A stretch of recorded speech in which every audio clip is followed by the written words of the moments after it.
Friends, स्वागत है आप सभी का आज की इस नई वीडियो में। फ्रेंड्स, हम अपने YouTube चैनल पर रीजनिंग को बिल्कुल बेसिक से स्टार्टिंग से स्टार्ट करने वाले हैं, जिसमें हम चैप्टर बाय चैप्टर रीजनिंग को कंप्लीट कवर करेंगे। तो फ्रेंड्स, यदि आप न्यू हैं, आपको रीजनिंग नहीं आता या आपको रीजनिंग के बारे में बिल्कुल भी नॉलेज नहीं है और आप रीजनिंग सीखना चाहते हैं, तो आप हमारे YouTube चैनल के साथ जुड़ सकते हैं। हम अपने YouTube चैनल पर बिल्कुल बेसिक से और स्टार्टिंग से रीजनिंग की क्लासें स्टार्ट कर रहे हैं, जिसमें हम चैप्टर बाय चैप्टर रीजनिंग को कंप्लीट सीखेंगे। और फ्रेंड्स, जिन लोगों को रीजनिंग ऑलरेडी आता है, जिन लोगों ने सीख रखा है, तो वे लोग भी हमारे YouTube चैनल के साथ जुड़ सकते हैं, जिससे कि उनका रिवीजन हो सके। तो आज की इस वीडियो में हमने चैप्टर रखा है सादृश्यता। फ्रेंड्स, सादृश्यता का मतलब होता है समानता। सादृश्यता किसको कहते हैं, या फिर इसमें किस तरह के क्वेश्चन आपको देखने को मिलते हैं एग्जाम में, या फिर किस किस पर आधारित इस चैप्टर में क्वेश्चन आते हैं, किस तरह के क्वेश्चन आते हैं, किस तरह से आपको उनको सोल्व करना होता है, सारा कुछ हम सीखेंगे। तो देखिए, सबसे पहले हम जान लेते हैं कि सादृश्यता के अंतर्गत किस प्रकार के क्वेश्चन देखने को मिलते हैं एग्जाम के अंतर्गत। तो देखिए, जैसे कि फ्रेंड्स आप यहाँ पर देख पा रहे हैं, सादृश्यता ये पहला चैप्टर है रीजनिंग का, जो हम अपने YouTube चैनल पर स्टार्ट कर रहे हैं। सादृश्यता का मतलब होता है समानता। अब फ्रेंड्स, यहाँ पर देखिए, इस अध्याय मतलब कि इस चैप्टर से संबंधित प्रश्नों में दो युग्म दिए गए होते हैं। इनमें से एक युग्म के दोनों तत्व दिए होते हैं, जबकि दूसरे युग्म का सिर्फ एक तत्व दिया गया होता है और दूसरे तत्व के स्थान पर प्रश्नवाचक चिन्ह मतलब कि क्वेश्चन मार्क दिया होता है। दिए गए युग्म का सावधानी पूर्वक परीक्षण कर उसके तत्वों के बीच संबंध ज्ञात करते हैं। यही संबंध दूसरे युग्म में लागू कर प्रश्नवाचक चिन्ह के स्थान पर आने वाले तत्व को ज्ञात कर लेते हैं। तो देखिए, इसको हम उदाहरण के तौर पर समझते हैं। जैसे कि फ्रेंड्स, यहाँ पर उदाहरण के तौर पर एक युग्म हम ये ले लेते हैं और दूसरा युग्म हम ये ले लेते हैं। एक युग्म ये हो गया और दूसरा युग्म ये हो गया। अभी इसके अंदर यहाँ पर जो गिनतियां लिखी हुई हैं, जैसे कि 1 और 2 और ये 3 और 4, ये मान लीजिए तत्व हैं कोई। तो हमको क्या करना होता है इस तरह के सवालों में, जैसे कि जो समानता इस पहले युग्म में दिख रही होगी या जो समानता इसमें चल रही होगी, उसी समानता के आधार पर हमको दूसरे युग्म में भी समानता लगानी होती है और इसमें जहां पर भी क्वेश्चन मार्क दिया होता है उसकी जगह पर हमको वह तत्व ज्ञात करना होता है। अब जैसे कि उदाहरण के तौर पर, यदि पहले और तीसरे में हम समानता देखते हैं और दूसरे और चौथे में इस प्रकार से समानता देखते हैं, तो इसको बोलते हैं हम विकसित संबंध। क्या बोलेंगे हम इसको? विकसित संबंध। और यदि पहले और दूसरे मतलब युग्म जो है हमारा पहला ही रहेगा और इसी में हमको समानता देखनी हो, तो पहला और दूसरे में यदि हम अंतर देखेंगे और तीसरे और चौथे मतलब कि दूसरे युग्म में हम अंतर देखेंगे या समानता देखेंगे, तो इसको बोलते हैं हम आधारभूत संबंध। आधारभूत संबंध इसको हम बोलते हैं। तो आप समझ पाए होंगे।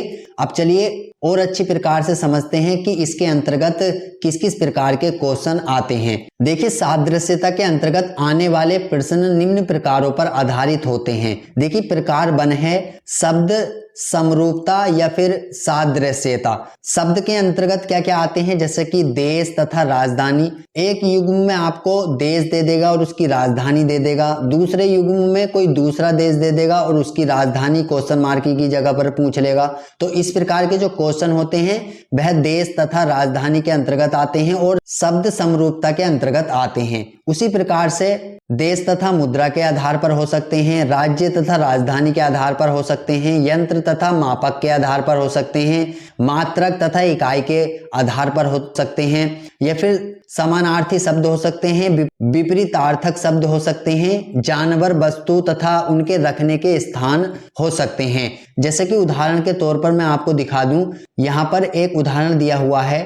यहाँ पर दिया हुआ है पहले युग्म में मोची और चमड़ा और दूसरे युग्म में केवल एक तत्व दिया हुआ है और दूसरे की जगह पर क्वेश्चन मार्क दिया हुआ है, तो हमको यहाँ पर इस क्वेश्चन मार्क की जगह पर ज्ञात करना है कि क्या आएगा। तो इसको ज्ञात करने के लिए हम क्या करेंगे, पहले युग्म में देखेंगे कि क्या समानता चल रही है। तो देखिए मोची जो है चमड़े का काम करता है और दर्जी जो है कपड़े का काम करता है, तो इसका जो आंसर होगा ऑप्शन बी होगा।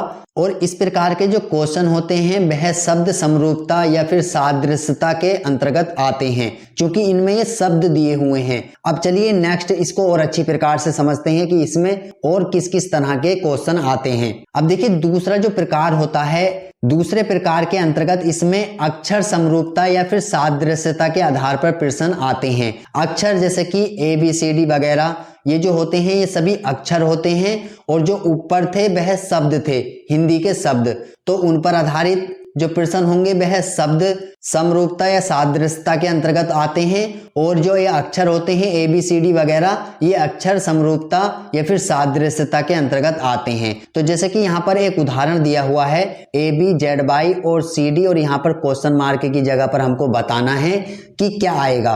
तो देखिए हमको पहले युग्म में ये पता लगाना है कि इसमें क्या रूल या फिर क्या नियम इसमें लग रहा है, उसी नियम को हमको इसको सेकंड युग्म में भी लगाना है, और उसी नियम को लगाने के बाद यहाँ पर ये जो तत्व है इसको हमको ज्ञात करना है। तो देखिए यदि आप ध्यान से देखेंगे तो इसमें जो समानता चल रही है, A का विपरीत होता है Z और B का विपरीत होता है Y, उसी प्रकार से हमको यही रूल इसमें भी लगाना है। तो देखिए C का विपरीत यदि हम निकालेंगे तो किसी का भी विपरीत निकालने के लिए, अक्षर का विपरीत निकालने के लिए हम क्या करते हैं, 27 में से उस अक्षर का मान घटा देते हैं। तो देखिए C का मान होता है 3, यदि हम 27 में से 3 घटा देंगे तो ये हमको 24 प्राप्त हो जाएगा, जो कि X का कोड होता है। उसी प्रकार से D का कोड होता है 4, और 27 में से यदि हम 4 माइनस कर देंगे तो ये हमको 23 प्राप्त हो जाएगा, जो कि W का कोड होता है। तो इसका जो सही आंसर होगा XW होगा,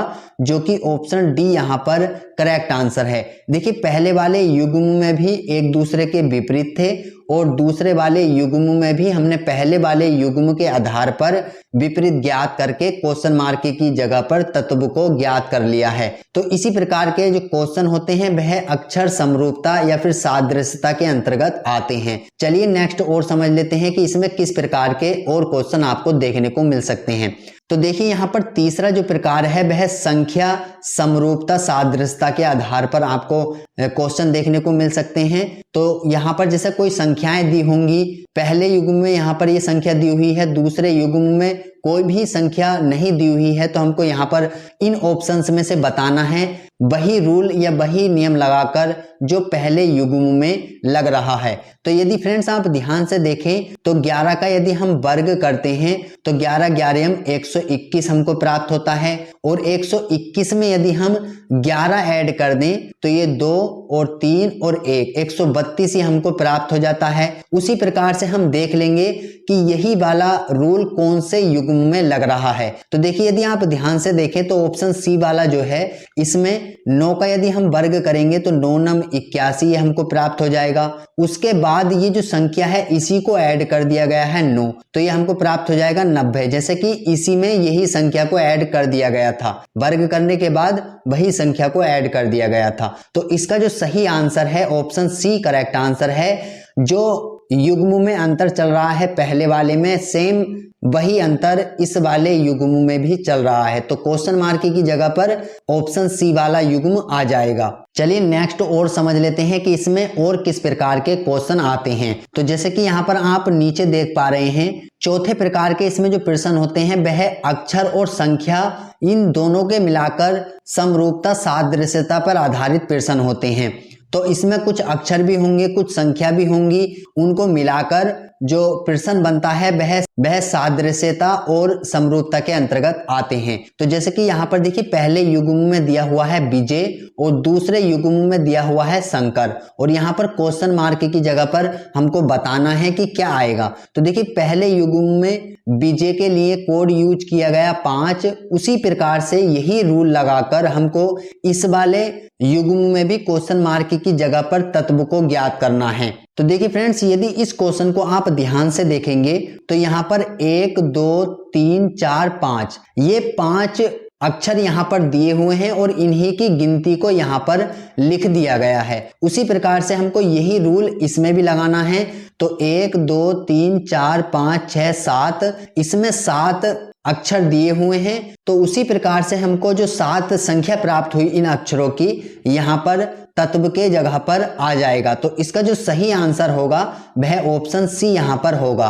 अभी फ्रेंड्स इस चैप्टर में हमने क्या क्या समझा, देखिए पहले जो प्रकार के क्वेश्चन होते हैं वह शब्दों पर आधारित प्रश्न होते हैं, दूसरे प्रकार के इसमें होते हैं अक्षरों पर आधारित, और तीसरे प्रकार के जो इसमें होते हैं वह संख्या पर आधारित, और चौथे प्रकार के जो प्रश्न होते हैं वह अक्षर और संख्या पर आधारित दोनों पर प्रश्न होते हैं। तो जिस प्रकार के क्वेश्चन मैंने आपको दिखाए उसी प्रकार के उसी से रिलेटिव क्वेश्चन आपको सादृश्यता के अंतर्गत देखने को मिलते हैं, और हमको उनको सोल्व करने के लिए जो पहला युग्म दिया हुआ होता है उसके अंतर्गत जो समानता या फिर जो नियम लग रहा होगा उसी नियम के आधार पर हमको सेकंड वाले युग्म में वही रूल वही समानता देखकर क्वेश्चन मार्क की जगह पर तत्व को ज्ञात करना रहता है। तो फ्रेंड्स मैं समझता हूं कि आपको ये चैप्टर अच्छे से समझ में आ गया होगा। यदि इस चैप्टर के रिगार्डिंग आपके मन में कोई भी कंफ्यूजन हो या फिर किसी भी तरह का कोई सवाल हो तो आप हमसे बेझिझक कमेंट करके पूछ सकते हैं, और इसके कुछ एग्जाम्पल और कुछ महत्वपूर्ण क्वेश्चन हम नेक्स्ट वीडियो में कवर करेंगे। उसके बाद ये चैप्टर समाप्त हो जाएगा और फिर उसके बाद हम एक अलग से न्यू चैप्टर स्टार्ट करेंगे। तो फ्रेंड्स आज की इस वीडियो में इतना ही था, मिलते हैं नेक्स्ट वीडियो में, तब तक के लिए जय हिंद जय भारत।